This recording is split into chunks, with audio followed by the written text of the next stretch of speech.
राजनीति धर्म से नियंत्रित होना चाहिए।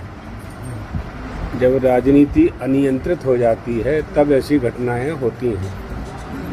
इसलिए नीति शब्द का जो अर्थ है उसका धर्म है। जिस राज्य को नीति पूर्वक संचालित किया जाता है उसे राजनीति कहते हैं। टकराव के हालत क्यों बन रहे हैं वो कारण भी तो आप लोगों को पता है। जब आप गंगा स्नान नहीं करने दोगे तो टकराव नहीं होगा।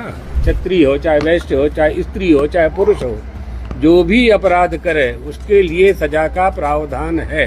हिंदू होने का लक्षण क्या है? पहला लक्षण है गाय की पूजा, गाय की भक्ति। गाय में जिसकी भक्ति है वही हिंदू है। धर्म और राजनीति को लेकर चल रही बहस के बीच जगतगुरु शंकराचार्य स्वामी सदानंद सरस्वती का बड़ा बयान सामने आया है। उन्होंने उत्तर प्रदेश सरकार और शंकराचार्य स्वामी अविमुक्तेश्वरानंद के बीच जारी विवाद पर प्रतिक्रिया देते हुए कहा कि जब राजनीति अपने मूल सिद्धांतों से भटक जाती है तब टकराव और विवाद पैदा होना स्वाभाविक हो जाता है। उन्होंने साफ कहा कि राजनीति का संचालन धर्म के आदर्शों और मर्यादाओं के अनुरूप होना चाहिए। यदि आस्था से जुड़े विषयों में अनावश्यक हस्तक्षेप किया जाता है तो समाज में असंतोष और विरोध की स्थिति बनती है।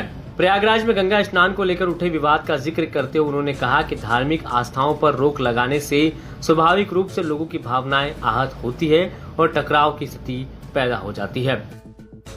राजनीति धर्म से नियंत्रित होना चाहिए। जब राजनीति अनियंत्रित हो जाती है तब ऐसी घटनाएं होती हैं। इसलिए नीति शब्द का जो अर्थ है उसका धर्म है। जिस राज्य को नीति पूर्वक संचालित किया जाता है उसे राजनीति कहते हैं और वही राजनीतिज्ञ है जो नीति पूर्वक राज्य का संचालन करे। नीति कहाँ होती है? नेता में होती है। कब होती है? जब नेता में नैतिकता होती है तभी ना नीति का पालन करेगा, माने धर्म का पालन करेगा। तो यहाँ जैसे संविधान की शपथ लेकर के हमारा भारत देश चलता है तो संविधान की शपथ लेना माने संविधान में लिखे हुए मूल्यों की रक्षा करना, कर्तव्य का पालन करना। आगे देश में ये जो गुरुदेव ये जो अविमुक्तेश्वरानंद गिरी जी के बारे में ये कहा जा रहा है शंकराचार्य जी के बारे में कि उनको लगभग अलग कर दिया है, इस वजह से सरकार इस तरीके से हावी हो रही है, खुद तकलीफ में है, लगातार अपील कर रहे हैं सरकार और उनके बीच में टकराव के हालात बन रहे हैं। ये तो क्यों बन रहे हैं? टकराव के हालत क्यों बन रहे हैं वो कारण भी तो आप लोगों को पता है। जब आप गंगा स्नान नहीं करने दोगे तो टकराव नहीं होगा। मूल कारण आप लोगों को तो मालूम है, रोज का तो न्यूज आपके पास है। गुरुजी, अखाड़ा परिषद के रविंद्र पुरी जी ने आज बोला है कि शंकराचार्य जी दादागिरी चला रहे हैं। इस तरीके का नहीं, क्या दादागिरी बता? दादागिरी किसे कहते हैं? कौन सी दादागिरी है? सिद्धांत का पालन कर रहे हैं, सिद्धांत की बात कह रहे हैं। तो धर्म की बात करना, सिद्धांत की बात करना, सनातन हमारा जो सिद्धांत है उस सिद्धांत का पालन करने के लिए तो ही हम साधु होते हैं। साधु महात्मा किस लिए होते हैं? आप लोगों को सन्मार्ग पर चलाने के लिए। आप लोगों को हम सन्मार्ग पर कब चलाएंगे? जब स्वयं सिद्धांत का पालन करेंगे। तो सनातन सिद्धांत क्या है ये समझना पड़ेगा। इसलिए हमारी जो प्राचीन परंपराएं हैं, हमारे जो मूल्य हैं, उनकी रक्षा करना हम लोगों का कर्तव्य है, आचार्यों का कर्तव्य है और उसका वो पालन कर रहे हैं।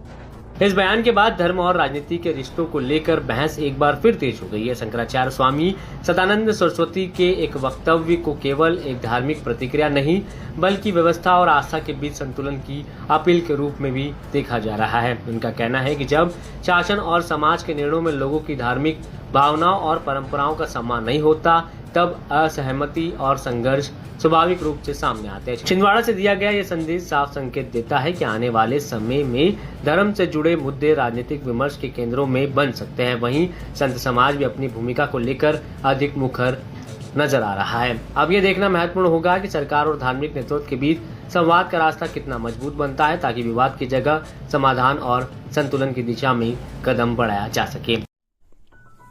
आप देख रहे हैं DNA लाइव। हमारे चैनल से जुड़ने के लिए चैनल को सब्सक्राइब करें और आपके विचार